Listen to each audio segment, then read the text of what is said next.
evening and welcome. You're with News First, your #1 news provider. I'm Shamir Rasuldi. And I'm Nicola D'Zoiza. We start off with a look at tonight's headlines. U.S. Assistant Secretary of State Nisha Biswal arrives in the country with aid. Cecil Premajantha steps down as General Secretary of the UPFA. Comments made on the post of opposition leader.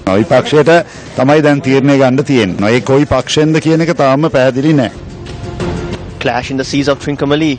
One fisherman reported missing.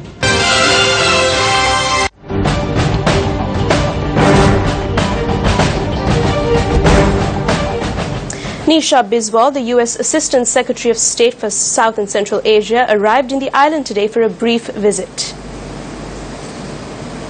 Nisha Biswal called on President Maithripala Sirisena this evening at the Presidential Secretariat for a discussion. Nisha Biswal commended Sri Lanka for holding a peaceful and democratic election and announced that the US was prepared to continue its support towards Sri Lanka. The US Assistant Secretary of State for South and Central Asia emphasized that Sri Lanka had taken an approach which pleased the international community. She also commended President Maithripala Sirisena's governance mechanism. Sri Lanka's new Minister of Foreign Affairs Mangala Samaravira took office this morning and met Nisha Biswal, the first foreign diplomat he met after taking office in his new capacity. Incidentally, this is her third visit to Sri Lanka.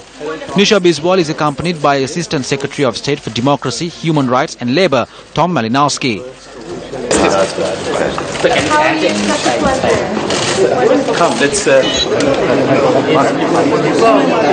We discussed steps taken by the government of President Maithripala Sirisena to promote reconciliation and to strengthen the rule of law as part of our government's overall objective of ensuring good governance, respect for human rights and strengthening our economy.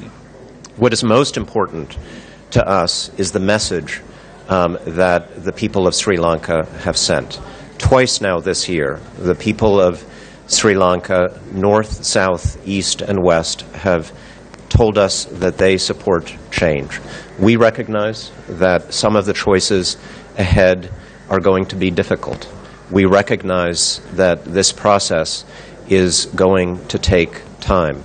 Nobody expects miracles. So long as the government of Sri Lanka keeps making courageous decisions, the United States will stand by its side and provide the support that is needed to keep this process going forward until Sri Lanka succeeds in every respect in terms of security, economic development, democracy, and playing its rightful role as a respected leader on the world stage. We are incredibly proud of the journey that is being undertaken here. The story that is unfolding in this great country is one that stands as a testament to the rest of the world. Just recently, we let President Sirisena know that we would be supporting resettlement and education in Sampur with a commitment of $1 million in resources. Prime Minister Ranil Wickremesinghe visited several places of worship today and obtained blessings.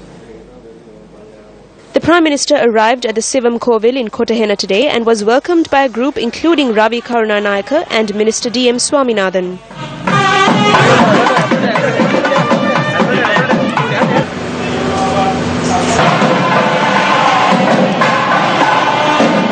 Later, the Prime Minister visited the mosque on New Moor Street, Colombo, and engaged in Islamic religious observances.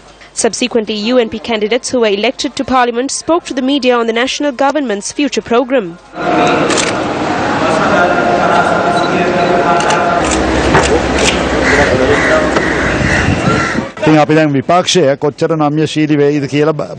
We will be watching as to how flexible this opposition would be. The decision lies with the opposition. The Speaker will decide as to who will be given the post of opposition leader and who is trustworthy to hold that post. The Speaker can accept the opposition leader similar to accepting the Prime Minister. No matter who is in the opposition has a responsibility. We believe that a group that can carry out that task will come forward as the opposition. We do not know which party will come forward. We have a challenge ahead of us. There is no nationalist, racism or separatism in the country. There is no state terrorism today, and neither is there unofficial terrorism. Therefore, it is our responsibility to create Sri Lanka to a country where Sinhalese, Muslims and others can live together in freedom and surpass all the other countries as Sri Lankans.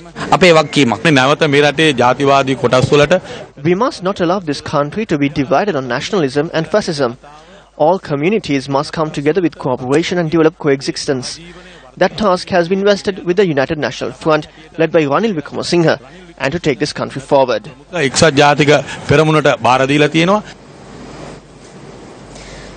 Premajayantha, in a letter to President Maithripala Sirisena, announced his resignation from his post as General Secretary of the United People's Freedom Alliance. In his letter, Premajayantha says he was not actively involved in any decision-making process over the recent days due to the legal limitations imposed while serving as the General Secretary of the UPFA. He also says that he is saddened by the fact that representatives of political parties that are partnered with the UPFA have not understood the current situation and have misled the public by making various statements to the media. Susil Premajayantha goes on to say that as he has understood the massive task that needs to be fulfilled by the President for the country and the party as chairman of the SLFP and the alliance, he would step down from his position as the General Secretary of the UPFA.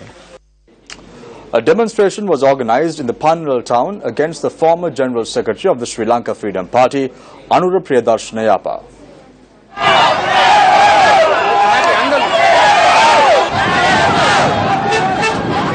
After the demonstration, the group engaged in a protest march in the Pannal town. They demanded that Anura Priyadarshana not be given a ministerial position in the new government. The Baku Forum for Good Governance convened a media briefing in Colombo today. Civil society activists and several others were present for the media briefing. The task from the people's point of view is over. The people did not fall into the pits of lies. No matter what devious ways were afoot, President Maithripala Sirisena and the leader of the UNP, Ranil Wickremesinghe, both have all sides covered. They have undertaken everything to implement the 5 points good governance plan. There are discussions to let go of those who lost. However, if there are allegations of corruption and fraud, they should not be included. We send them this warning. When you are appointing your cabinet, your guidelines must follow the 5-point plan with a consensus. The respective person with the respective portfolio need to be stationed at the proper place. UPFA MP-elect Padma Shanta convened a media briefing today and revealed details of an illegal takeover of lands in the Monragala town. 100 to 200 UNP members arrived last night and illegally reclaimed a number of lands that had come under the purview of the Monragala Pradesh Sabha and the land of the Monragala Weekly Fair. The people of Monragala contacted me and said that supporters of UNP's Ranjit Madhyama Bandara are taking over lands. I made a complaint with the OIC and the Pradesh Sabha. The Sri Lanka Land Reclamation and Development Corporation had also made a complaint. We urge that such illegal acts be stopped immediately. Over 80,000 persons had voted for Ranjit Madhyama Bandara not to commit such undemocratic acts against their own.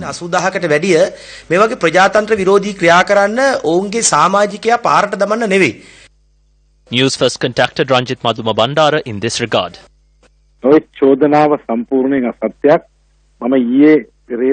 This is a baseless accusation and a lie. I was in Colombo for the past 4 days. Udaya Shanta was newly elected. He must be feeling dizzy. That is why he is making such accusations. I urge the police to implement the law. Colombo Chief Magistrate issued notice on former Minister Mervin Silva to appear before court over the disappearance of 3 persons. A complaint has been made by relatives citing that 3 persons were abducted in white vans from Modera in 2011. The Criminal Investigations Department had carried out investigations and reported findings to court today. My husband was abducted on the 18th of October 2011 in a white van. We have not heard from him since then. We believe that we will see justice being meted out under this new government. We want to know what happened to them. The Court of Appeal ordered the Colombo magistrate to conduct an investigation in this regard. On the 17th of January, a minister from the former government, Mervin Silva, made a complaint to the Criminal Investigations Department, citing that he knew details of the white van abductions and requested the CID to conduct an investigation. However, Mervin Silva did not appear in court today. The CID had also failed to win the police complaint. Colombo Chief Magistrate Gihan Pilapitia issued notice on former Minister Mervin Silva to appear before court on the 11th of November.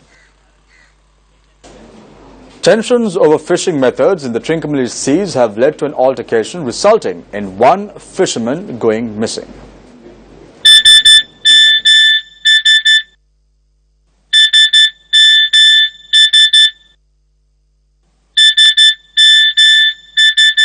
These text messages were sent by Alagarasa Thangaruban to his friends and family at around 2:10 last morning. The mistakes in the text messages clearly indicate that he was under duress. He states that a group using illegal fishing methods were attempting to kill him.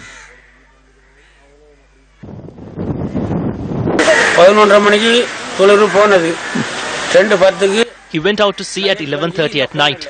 We received this SMS at 2:10 in the morning. When we went in search of him, we only came across his boat.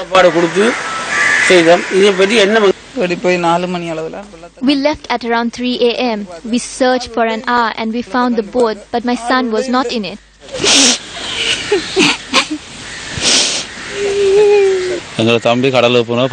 My brother set out to sea with him. He sent us a text message. He says that some are trying to kill him. He wanted us to hurry. When we went there, we only found the boat. We have details with us. We know who did this. We will provide the information to the police. However, rather than questioning them, the police questions us. The Trincomalee Harbour Police said that a complaint had been made over the disappearance of a fisherman who had set off to sea from Salli Sambal Tivu.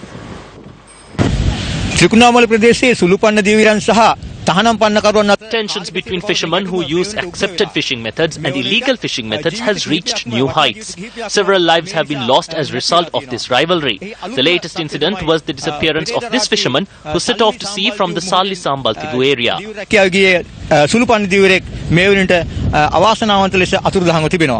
Thangaruban had set off to sea in order to provide for his family, which comprises of his mother, father and 2 brothers. However, there is no trace of him as yet, despite a search being launched. Thangaruban's vessel, which is DM4320, is docked with the Trincomalee Harbour Police. Police say that investigations are underway over the tensions between both sides of the fishing community. Relatives charged that the absence of an ambulance driver led to the death of their loved one at the Dodangoda Rural Hospital. The deceased was partially blind and a local resident named U. Priyantha. U. Priyantha and his wife, both teachers by profession, are suffering from low vision.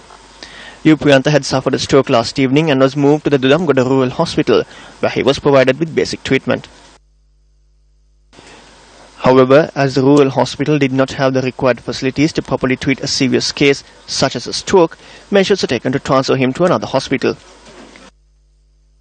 Even though the proper procedure to be followed in order to assist this blind patient was to facilitate the transfer, the only driver employed to drive the only ambulance at the Dodangoda hospital had been on a leave yesterday. Accordingly, the hospital officials made preparations to call for an ambulance of another hospital for the patient, but their efforts proved futile as the delay had resulted in the reduced chances of survival for the patient. සිහිය නැති වුණා. ඊට පස්සේ මේ hospital admit කරා ඒගොල්ලෝ He lost consciousness and we admitted him to hospital. They provided oxygen to him. They said that he needs to be transferred to the Nagoda hospital. It takes hours to reach Nagoda. Then they informed us that there was no ambulance driver. I told them that I would take him in our own vehicle because of the delay. They said no and insisted that oxygen be provided to him. We waited for a while and then moved him to Nagoda. I pray that no one has to undergo such a situation ever again. The staff failed to do their task. Priyantha was a father of 3 and like him and his wife, their 3rd child too is blind. The 2 older daughters are of the ages 10 and 7. The resident doctor had made a request for another ambulance driver, but nobody had been provided. It must also be noted that the hospital is located in close proximity to the Dudamgoda access on the Colombo-Mathura Expressway. The closest hospital is the Nagoda Hospital. The health officials need to take notice of the inconvenience that may be caused to the patients in the absence of an ambulance driver. We as the locals urge that such a situation not take place. When inquired, the officials at the Dodamgoda Rural Hospital said that all rural hospitals in the country face such a situation and they simply follow the procedure that needs to be followed at such a situation. Farmers from Kilnochchi say they are being let down by the government's crippled process of purchasing paddy. The purchasing of paddy harvest in the Kilnochchi district takes place at a storage facility located in Kandavale. Farmers in the district were informed that paddy will be purchased at this facility for the prices stipulated by the government. This footage shows the piles and piles of paddy harvest from Kondavilla, Kokavilla, Moramote and Kilnochchi areas that have been lining up at this facility for over 2 days. These farmers have been compelled to stay on the road for days under the scorching heat in order to sell their paddy harvests. Farmers say that they have been informed that the paddy purchase has been crippled as a result of the low storage space at the facility. The farmers have faced numerous hardships and have brought their harvest here. Now they say that there is no space to store the paddy. We urge the new government to provide us with storage space for the paddy. There are over 80 to 90 tractors from Kilnochchi alone. There needs to be a streamlined process. We were here several days before the election. Even after the elections, we have to wait in line. Some farmers have rented these vehicles. The people of Kilnochchi say that a streamlined process needs to be in effect in order to ease the pain of the farmers. Former chairman of CSN, Rohan Valivita, was questioned by the Financial Crimes Investigation Division once again today. The office of the police media spokesperson said that Valivita was questioned for a period of 4 hours.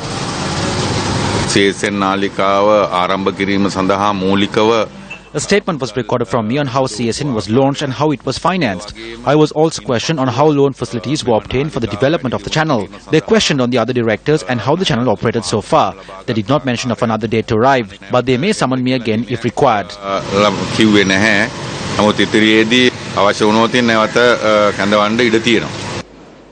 Queen's Counsel Cherry Blair is the wife of former British Prime Minister Tony Blair. She addressed a lecture and discussion on human rights in business organized by the Bar Association of Sri Lanka today. As the Bar Association has been made repeatedly clear, Sri Lanka has a number of human rights challenges that must be confronted and which no amount of economic development can obscure. Obviously, many of these scars can be traced back to the 26-year-long civil war. I know that declaring peace doesn't simply wipe the whole slate clean. The benefits of peace cannot be assumed or taken for granted. They have to be pursued with relentless energy and determination by all who want to see everybody share in the peace dividend. Recent political developments, such as President Sirasina's election commitment to tackle corruption and protect human rights, has put human rights absolutely at the heart of this country's international agenda. Alongside progress on reconciliation, the international community is looking at your economic success. This will have potentially far-reaching and potentially great impacts for the level and diversity of foreign investment in Sri Lanka. Another phase of the Samadhi Kakulu welfare program took place in Kamburupitiya Mathura today. High nutrition food packs were distributed to the underweight children of Kamburupitiya Mathura under the auspices of Buddhika Patirana.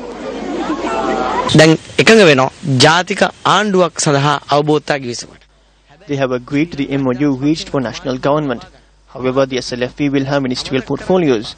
Ministers must not forget that there are those who lost from their districts. If they involve this with district politics, it may cause pain to the UNP supporters. Therefore, I must mention that the national government that will be created will not cause any injustice to the UNP supporters. මොනම හේතුවක් නිසාවත් එක්සත් ජාතික පාක්ෂිකයන්ට අබමල් රේණුවකින් අසාධාරණයක් වෙන්න ඉඩ තියන්නේ නැහැ. The Colombo Stock Exchange plunged for the second straight day today. The Colombo All-Share Price Index closed at 7,231 points. The Colombo All-Share Index dropped by 126 points at closing yesterday, which was the most significant drop in 3 weeks. Today, the All-Share Index dropped another 99 points and was recorded as a decline of 1.36%. Over the past 2 days alone, the Colombo Stock Exchange saw a drop of 225 points in total, which is a decline of 3%. China's booming economy of the last 30 years has seen the country suck in supplies of raw materials for manufacturing and increasingly manufactured and luxury goods from other countries. The global sell-off has been driven by fears that China's slowing growth means less business for everyone else. The main Shanghai Composite Index closed down 7.6% at 2,964.97 points. Japan also saw more sharp falls and Tokyo's Nikkei Index was 4% lower. On other European markets, Lisbon, Madrid and Milan were all up 3% by mid-morning and Moscow up by 2%. In the face of the economic situation taking place in the world's second largest economy, China, oil prices too slumped to a 6-year low. And we leave you tonight with some footage of a robbery at a jewellery store in Delgoda. For the Newsfirst team, I'm Nicola Dizoiza. And I'm Shamir Rasuldin. Join us again tomorrow, same time, same place. Till then, take care and good night.